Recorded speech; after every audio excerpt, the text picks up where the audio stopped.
Hey F1 fans, this is Doug, US F1 fan. In today's video, I'm going to talk a little bit about Red Bull. Not so much where they are right now, but where they're going to find themselves in the future and which drivers will be driving for them. So stay tuned. All right, so we know that Red Bull has committed its future to Max Verstappen. He has a contract through 2028. There's been some speculation as to whether he would leave Red Bull to go to Mercedes. Well, it looks like, at least for the time being, he is going to stay with Red Bull and he will not be going to Mercedes. That could change in the future, but that's another video for another day. The real matter at hand, or the real question, is who's going to be racing alongside him. That second Red Bull seat has been, let's say, a bit of a poison chalice for a while. Ever since Daniel Ricciardo left, Red Bull has cycled through drivers, and the only one that had any real success was Sergio Perez, and last year he could not perform. He struggled, he just could not match Verstappen's pace, and even though he was signed for 2025, that contract was torn up and Sergio Perez is no longer with the team. Now, what's happened this year is Red Bull has already cycled through two drivers. That would be Liam Lawson and now Yuki Tsunoda, both of whom have struggled. Yuki's done a little bit better, but still nowhere near the pace of Verstappen, and I just don't think that he's the solution in that seat. Moreover, what will happen next year is Red Bull will go from having Honda-based power units to having their own power units in conjunction with Ford. So Yuki Tsunoda, even though Honda says he's no longer officially tied with Honda, there are a lot of deep ties, and I think that's just to make him more marketable. I don't think that he will stay with Red Bull much longer. Maybe he'll stay in 2026, but I wonder if there's another possibility that Red Bull is considering. Now, consider this. Christian Horner is no longer with Red Bull.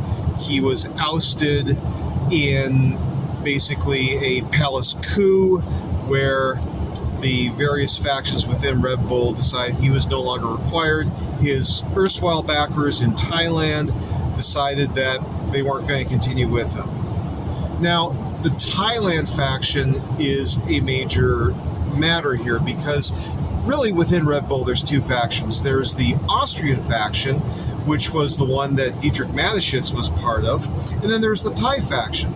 And those are the ones, the family that actually developed Red Bull and went in with Dietrich Mateschitz to make Red Bull popular in Europe and throughout the rest of the world. So the Thais have a lot of sway. They actually have, I think it's 50% plus one golden share or some sort of arrangement like that, where they ultimately have veto power over what happens with Red Bull. So I think what they did is they decided, you know what, we're going to move forward.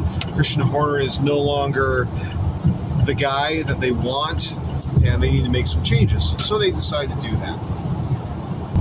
Now, Thailand may be more of a factor in Formula One going forward. It's no secret that Formula One has expanded its geographical footprint. It's vastly expanded its races outside of Europe over the last 20 years or so, especially in the last, let's say, 5 or 10 years.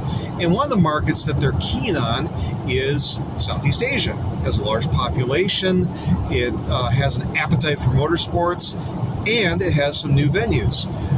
Now, Red Bull is also very involved in other sports, one of which is MotoGP. MotoGP has had a race in Thailand for quite a while now. They sponsor a lot of riders, obviously, and Red Bull is partially based in Thailand. Well, it originates from Thailand. So there are some ties there, no pun intended, that could bring Formula One to Thailand. All right, so how do we put a bow in this and wrap it up? Well, consider this. Alex Albon is half-time. He has acquitted himself very well at Williams. He's loved by Williams. He has performed very well in a difficult situation, is now really starting to show results. He's matured as a driver and has demonstrated that he has what it takes to be a very compelling driver. I would argue he's probably in the top 10 right now. He is a good driver who doesn't make a lot of mistakes and is fast. Could he be the solution to Red Bull's driver problem? Yuki Tsunoda could be let go. Alex Albon could be welcomed back in. And at least Red Bull could be very happy. So that's what I think. It may be out there, but it does have some possibilities. So what do you think? Why don't you add your comments below? If you like the video, press like. If you'd like to subscribe and hear more of my musings, thoughts, and other notions, well, go ahead and do so. And we'll talk to you later. Bye-bye.